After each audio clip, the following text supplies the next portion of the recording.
Got a speeding ticket in California? Here's how to protect your record. If you got a speeding ticket in California, your first instinct might be to just pay the fine and move on. But in this video, I'll show you why that's usually a mistake and reveal a simple legal strategy that gives you a real chance at keeping your record clean. Hey, Mark Bigger here. I'm an attorney who grew up in a family of professional drivers, racked up plenty of miles, and got my fair share of tickets, so I started fighting them. It turned out that I wasn't too bad at it. Now it's the focus of our law firm. If you got a ticket and you want to speak with an attorney who you can trust, give us a call at 661-859-1177. Let's start with some perspective. California issues millions of traffic tickets every year. Speeding is consistently at the top of that list. So if you drive here regularly, you're probably going to get a ticket even if you don't consider yourself a speeder. Now, here's where most people underestimate the impact. A basic speeding citation often starts around $238. That doesn't sound too bad at all at first glance, but the real costs add up later. A ticket stays on your driving record for up to 3 years.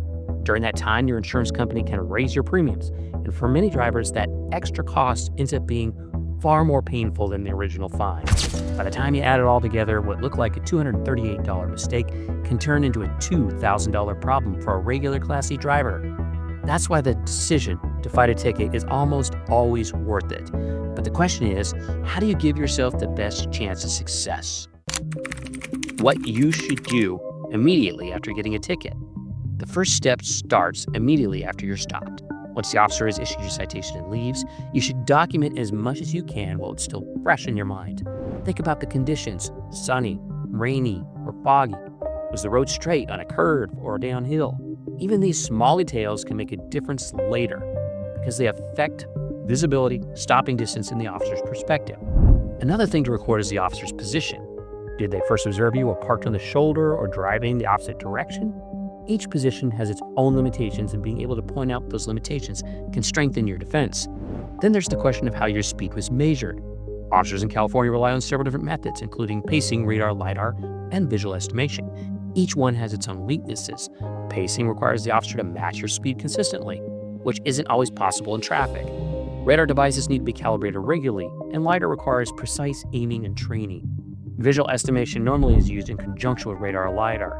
By noting the method used, you give yourself an opportunity to challenge the accuracy of the evidence later. What is trial by written declaration and how can it help you?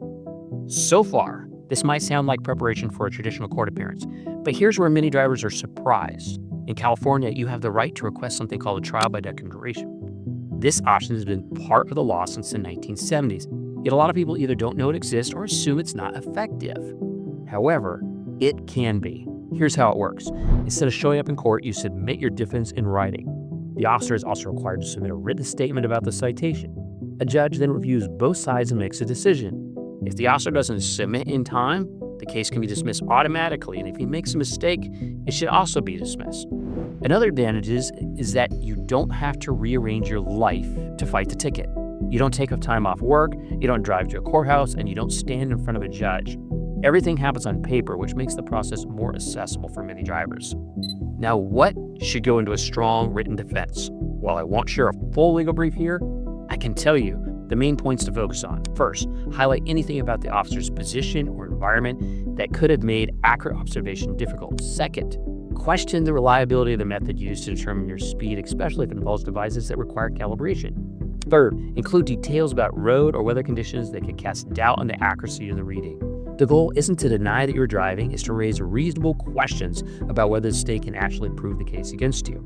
For commercial drivers, the stakes are even higher. Many companies have strict policies about moving violations, and a single ticket can put your job at risk. That's why knowing about trial by written declaration is so important. It can mean the difference between a clean record and consequences that go far beyond fines and insurance costs.